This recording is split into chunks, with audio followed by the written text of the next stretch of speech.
A geriatria, propriamente dita, ela aqui no Brasil, a pessoa idosa, né, começa a partir dos 60 anos. Porém, o envelhecimento não começa aos 60 anos. 60 é o direito à vaga, ali no estacionamento, né? Exatamente. É assim, é como se está definido que, daqui para frente as coisas vão complicar mais, mas o envelhecimento já começou lá atrás. A gente sabe que a gente atinge o máximo da nossa, força, né, da questão de envelhecimento já começa a partir dos 20 anos. Então no 20 anos até 30 anos existe aí um platô. A partir dos 30 anos, realmente, a questão é diferente. Então, eu não posso ficar pensando que eu vou ter um envelhecimento bem-sucedido futuramente, se eu não começar com esse olhar de alguns cuidados como você disse, saúde física, mental, social e também hoje a gente fala do espiritual, né? Precisamos começar isso cedo, a partir dos 30 anos. Então, o paciente procura o geriatra, portanto, no nosso serviço público de geriatria, e os pacientes com menos de 60 anos, eles não conseguem fazer a sua inscrição para esse acompanhamento lá. Mas nos consultórios, eu tenho muitos pacientes de 30 anos, 40 anos, né? Então, tem que se procurar É essa cuidados cedo. prevenção, né, que envolve todo esse cuidado, né, para você começar a pensar no que você vai ser amanhã. E na verdade a gente tem essa pergunta de ouro aqui nesse episódio: o que você pode fazer hoje para viver melhor amanhã?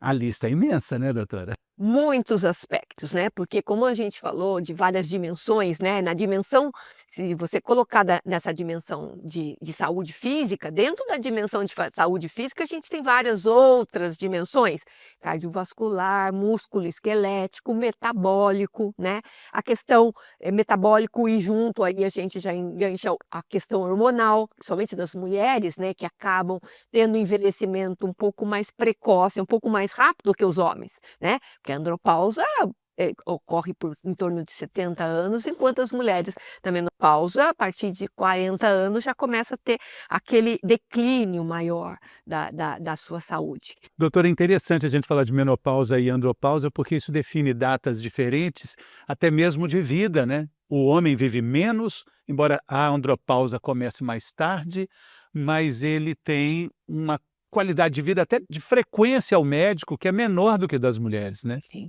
é muito diferente a frequência com que os homens vão aos médicos do que as mulheres, até porque as mulheres procuram os check-ups ginecológicos, anuais mais precocemente, né. Os homens, eles não fazem acompanhamento quando chegam para nós na geriatria, acaba tendo muito mais problemas que nós precisamos estar resolvendo. Por outro lado, as mulheres, né, por conta da menopausa, né, então começa o envelhecimento mais precoce, né, existe um aceleramento do envelhecimento ali, e as mulheres, elas acabam perdendo a proteção estrogênica, né, que é uma proteção para a saúde cardiovascular, até mesmo para a saúde mental. Quando a gente fala de saúde do coração, as mulheres acabam sendo as maiores vítimas, Sim. porque acabam perdendo ali, e aí também tem uma série de cuidados que elas precisam ter. Mas é fato que no consultório urológico, existem muitas mulheres que estão ali puxando seus maridos, eles vão quase que laçados, né? E no consultório ginecológico não tem nenhum homem acompanhando. Não estou dizendo que não tem, estou dizendo que é muito mais difícil ver, né? Sim, com certeza. E mesmo os homens, quando nos procuram, né, os geriatras estão sempre ali com as esposas. É aquilo que Sim. você falou, as esposas que levam, senão também não iriam. É interessante, né? Que esse cuidado faz toda a diferença com tudo que a gente está dizendo. Vamos viver mais.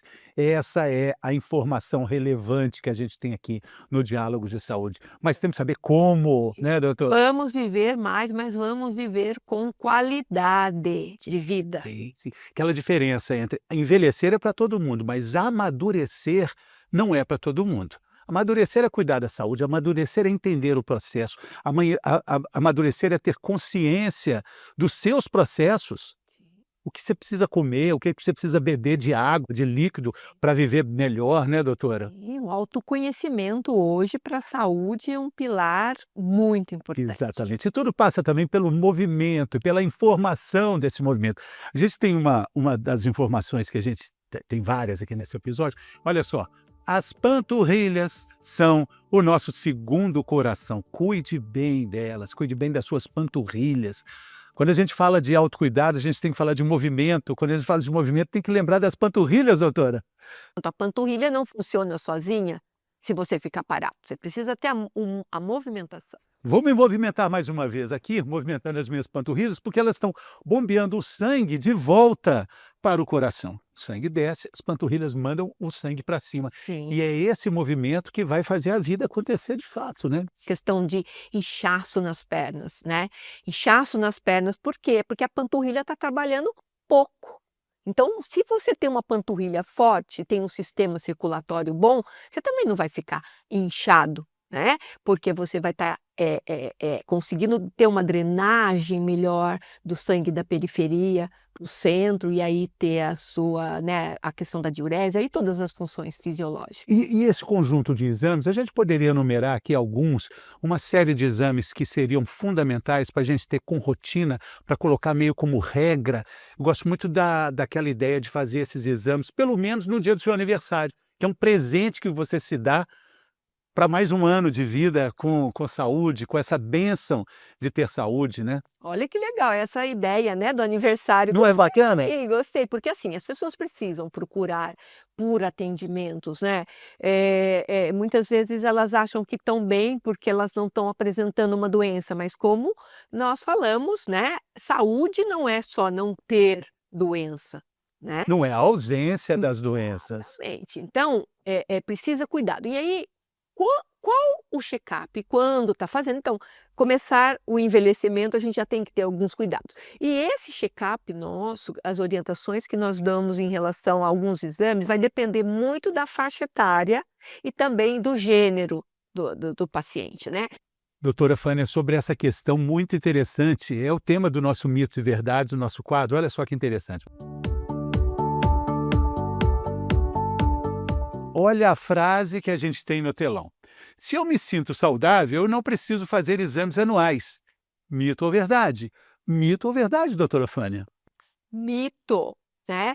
Se eu me sinto saudável, eu devo fazer exames anuais? Sim. Por que isto? Porque existem muitos quadros ocultos. A pessoa pode se sentir bem, mas ela pode estar com algum déficit, por exemplo, déficit hormonal, hormônio da tireoide, né?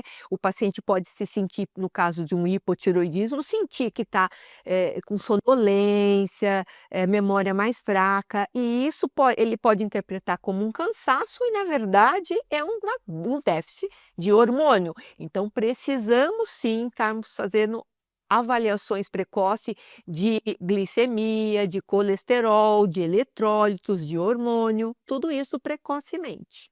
Muito importante também fazer o que eu vou fazer mais uma vez aqui nesse episódio, a caminhada, o movimento. O Brasil tem números assustadores na inatividade física. Doutora, olha só aqui. Segundo uma pesquisa do Ministério da Saúde, 47% dos brasileiros não realizam atividade física de forma regular. Quase metade dos brasileiros. Isso representa 12% por doenças crônicas em todo o país. São aquelas mortes evitáveis, doutora. Quase metade da população não tem atividade física em nível suficiente. Sim. E isso é tão importante, né, para a saúde em geral, para a vida, é necessário essa questão de movimentação. E não só movimentação, como exercício, porque são duas coisas diferentes.